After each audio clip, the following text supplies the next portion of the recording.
جہاں بھی ایمان اور اسلام کی بات آئی ہے قرآن و سنت میں، وہاں نماز لازمی ساتھ میں چپکی ہوئی ہے. تو اس لیے آپ کو نماز تو پڑھنی ہی پڑھنی ہے، اس میں تو نو کا آپشن ہے ہی نہیں. یہ ثابت کرنے کے لیے ہم کیا ہیں؟ مسلم ہیں، مرد کو بھی عورت کو بھی. اور یہ صرف بر صغیر میں ہے. اتنی ملیشیا میں ہم نے دیکھا وہاں مسجدیں بھری ہوتی ہیں، سب نماز پڑھتے ہیں، خواتین بھی پڑھتی ہیں ساری، اسکارف لٹکے ہوئے ہوتے ہیں وہاں. بے شک وہ اس کا جاب کر رہی ہے، ہوٹل میں کچھ بھی کر رہی ہے، نماز کے ٹائم پہ عورت بھی آئے گی مسجد میں، اسکارف پہنے گی، پھر وہیں اسکارف نکال کے بھی چلی جاتی ہیں. ٹھیک ہے نا، جیسے ہمارے ٹوپیاں رکھی ہوئی ہوتی ہیں نا ایسے. افغانستان میں سب نماز پڑھتے ہیں، سعودی عرب میں سب نماز پڑھتے ہیں، دبئی میں عرب کے کیسے کیسے عیاش ہیں، نماز کے ٹائم پہ سارے ایسے لگے گا جیسے ان سے بڑا نیک دنیا میں کوئی ہے ہی نہیں. بادشاہ نماز پڑھتے ہیں، وزیر نماز پڑھتے ہیں. ہمارے ہاں ایک بہت بڑی لعنت ہے کہ ہوگا مسلمان اور اپنے آپ کو مسلمان بھی کہتا ہے، نماز کے وقت میں غائب. تو اس لیے امام احمد ابن حنبل جو بہت بڑے مجتہد ہیں، ان کا یہ فتویٰ ہے کہ ایک نماز بھی جو جان بوجھ کر چھوڑ دے گا اسلام سے خارج ہو جائے گا. اگرچہ جمہور کا یہ فتویٰ ہے کہ خارج نہیں ہوتا، کفر کے قریب ہو جاتا ہے وہ، لیکن امام احمد بن حنبل کی کوئی کم حیثیت تو نہیں ہے. سعودی عرب میں انہی کو فالو کیا جاتا ہے. شیخ بن باز، شیخ صالح العثیمین سعودیہ کے مفتی اعظم رہے ہیں، ان کا فتویٰ اب تک چلا یہی آ رہا ہے کہ ایک آدمی اگر فجر کی نماز کے لیے الارم نہیں لگاتا، اس نے صبح 8 بجے آفس جانا ہے، رات کو سویا صبح 8 بجے کا الارم لگا کے، تو یعنی اس نے پکا ارادہ کیا ہوا ہے کہ میں نے فجر میں نہیں اٹھ رہا. ایک تو ہوتا نا آنکھ کھلی نہیں، ارادہ تو تھا نہیں کھلی آنکھ، پکا ارادہ کیا ہوا ہے. انہوں نے کہا یہ اسی وقت مرتد ہو جائے گا، کیونکہ اس نے پکا ارادہ کر لیا نماز کے قضا کرنے کا، پکا ارادہ. وہ یہاں تک ان کا فتویٰ ہے کہ مرتد ہو جائے گا اس کو اگر توبہ نہیں کرتا اور توبہ کا اعلان نہیں کرتا باقاعدہ، تو اس کو مسلمانوں کے قبرستان میں دفن کرنا بھی جائز بولو نہیں ہے. اس کا نکاح بھی ٹوٹ گیا. اگرچہ جمہور اس کو نہیں مانتے، لیکن امام احمد بن حنبل کی بھی تو ایک بڑی ویلیو ہے نا، اور عبداللہ بن مسعود کی بھی کم ویلیو نہیں ہے. وہ فرماتے ہیں ہم نبی کے دور میں کسی بھی جرم کو یہ نہیں سمجھتے تھے کہ انسان کافر ہو جاتا ہے، نماز کو ہم یہ سمجھتے تھے کہ کوئی چھوڑ دے تو اسلام سے خارج ہو. تو اس لیے عرب میں شراب پینے والا بھی نماز پڑھتا ہے، کیونکہ مسلمان میں بہرحال کچھ بھی ہو اسلام کا نام اپنے آپ سے ہٹانا پسند نہیں کرتا. اور آج ہم نے دیکھا ہے مسجدوں کے 7 گھر ہیں نماز کے لیے نہیں آ رہے، اور سفر میں تو نمازیوں کو دیکھا ہے نمازیں چھوڑتے ہوئے. ذرا آج کل پیپر ہے تو یہ چھوڑ دو نماز. بھائی پیپر میں نماز چھوڑنا کہاں سے جائز ہو گیا؟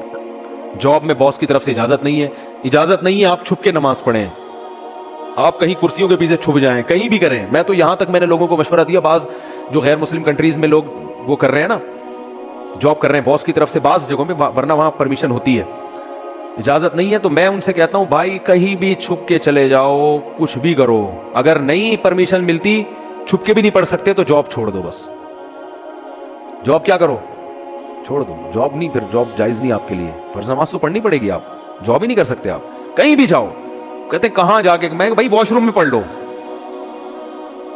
واش روم میں پڑھ لو. واش روم کا مطلب یہ نہیں کہ وہ فلش کے اوپر، وہ تو جگہ کا پاک ہونا ضروری ہے نا. انتہائی آخری درجہ یہ ہے کوئی مسلح رکھو اپنے ساتھ تاکہ جگہ پاک ہو.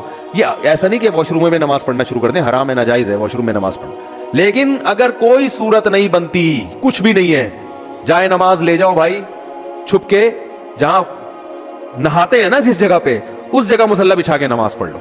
ٹرینوں میں نماز نہیں چھوڑ سکتے آپ. میں تو کوئی زیادہ نیک آدمی نہیں ہوں، لیکن ایک دو واقعات میں لوگوں کو صرف موٹیویٹ کرنے کے لیے. ایک دفعہ ہم بھاولپور سے چڑھے ٹرین میں. جب میں ٹرین میں چڑھا ہوں بھاولپور سے تو فجر کی نماز کا ٹائم ہو رہا تھا، اور رش اتنا تھا. حاجیوں کی اس وقت فلائٹیں بہت جا رہی تھی، کراچی سے ہی جاتی تھیں، ملتان ایئرپورٹ نہیں بنا تھا اس وقت. تو اتنا رش تھا کہ جیسے ہی ہم ٹرین میں چڑھے ہیں تو اب پتہ چل گیا کہ بس ایسے بالکل سیدھے، جگہ ہی نہیں، رش اتنا زیادہ. اب فجر کی نماز وضو میں نے پہلے کر لیا تھا احتیاطاً، تو اب وہاں میں نے کہا بھائی نماز پڑھنی ہے. لوگوں نے کہا یہاں جگہ نظر آ رہی ہے. صوفی صاحب لوگ پھر تانے دینا شروع کر، صوفی نظر نہیں آ رہا یہاں کوئی نماز پڑھے گا، پاگل ہو رہا ہے. اچھا سفر میں لوگوں نے کہا سفر میں معاف ہے، بعد میں توبہ کر لینا، قضا پڑھ لینا. یہ بڑے اچھے الفاظ ہوتے ہیں لوگوں کے نا، یعنی ان کی نظر میں کہ توبہ کر لینا. بھائی توبہ تو کہاں سے؟ اگر ایسا ہی ہوتا تو اللہ کہتے ہیں نماز پڑھ لو، نہیں پڑھتے تو توبہ کر لینا. پڑھنی ہے، قضا نہیں کرنی ہے. ان الصلاۃ کانت علی المؤمنین کتابا موقوتا.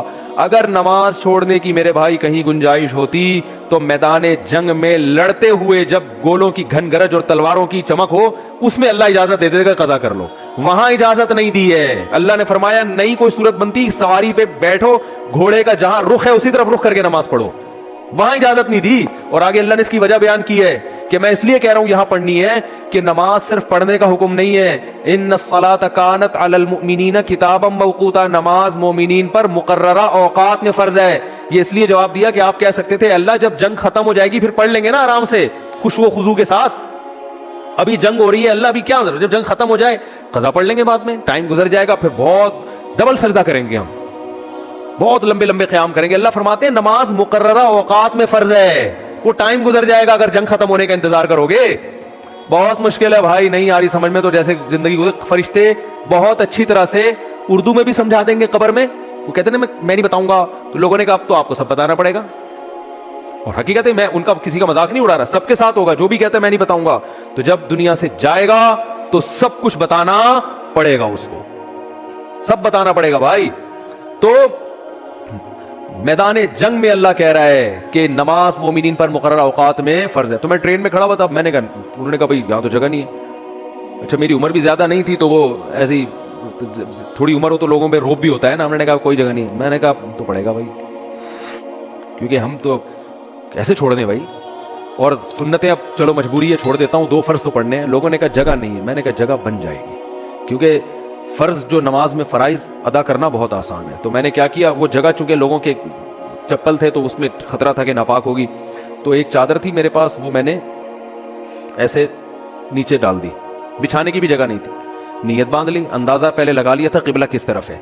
نہیں تو آپ آج کل تو موبائل پر ایسی ایپس آ رہی ہیں, اس سے فوراً پتہ چل جاتا ہے قبلہ کس طرف ہے. اندازہ تھا مجھے, رخ کیا ہم نے. اب یوں کرنے میں تو کوئی نہیں رکاوٹ ڈالتا نا, یوں کرو, نیت باندھ لو بھائی. اگر ہاتھ اٹھانے کی بھی جگہ نہیں ہے تو ہاتھ نہ اٹھاؤ, یہ رفع الیدین تو کوئی واجب نہیں ہے.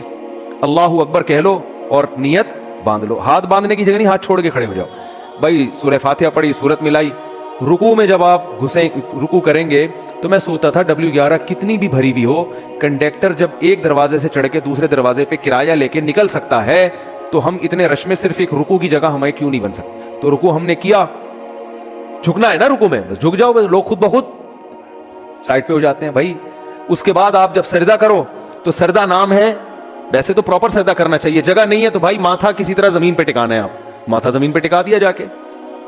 تو 2 رکعت تمیز سے الحمدللہ پڑھ لی, کھڑا ہو گیا میں. پھر لوگوں نے کہا یار یہ, میں نے کہا ہو گئی, بس 2 فرض پڑھنے تھے, ہو گئے, ایسی کی تیسی, جو مرضی کرنا ہے, جو اکھاڑنا ہے اکھاڑ لو.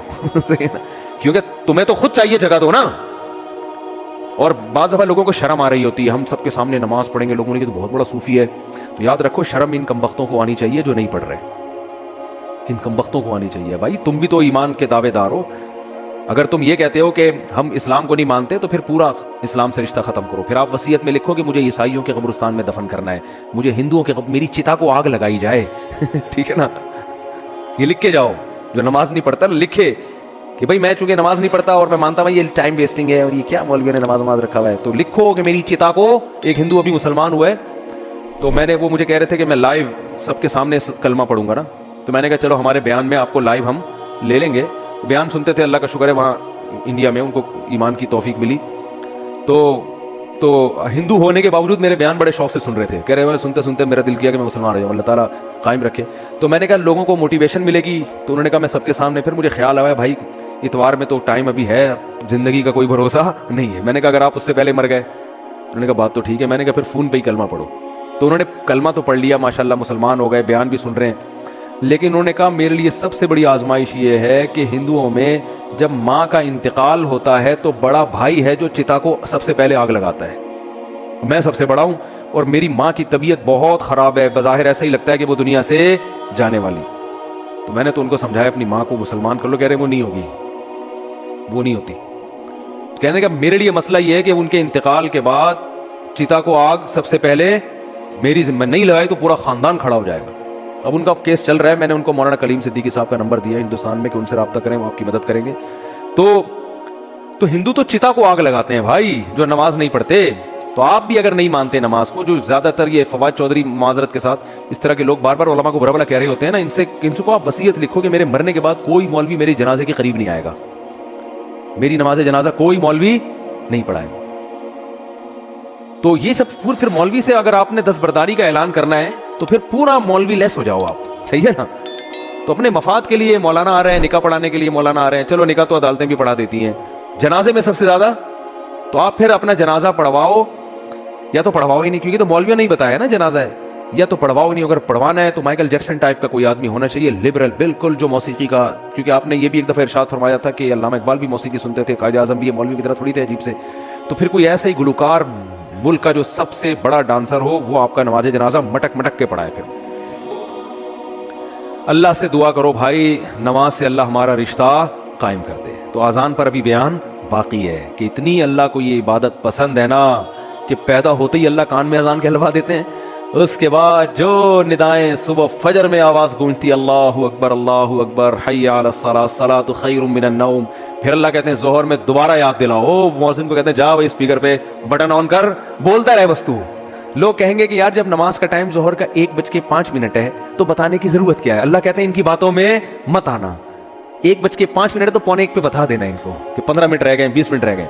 فجر کا ٹائم روزانہ اناؤنس ہوتا ہے، آج 6:30 پہ، آج 6:45 پہ اناؤنسمنٹ ہوتی رہے گی. اللہ کہتے ہیں اتنی اناؤنسمنٹ کافی نہیں ہے، ہر دفعہ پوری اذان ہوگی، حی علی الفلاح، آؤ کامیابی کی طرف، آؤ نماز کی طرف. حج میں اعلان نہیں ہوگا، رمضان کا اعلان نہیں ہوگا، اعلان کرنے والوں کو برطرف کر دیا، ہلال کمیٹی سے نکال دیا. ٹھیک ہے نا. نماز کا ہر دفعہ اعلان ہوگا، اور اتنی اذانیں ہوتی ہیں نا پوری دنیا میں کہ ایک سیکنڈ کے لیے بھی دنیا اذان سے خالی نہیں ہوتی، دی جا رہی ہے اس وقت سے.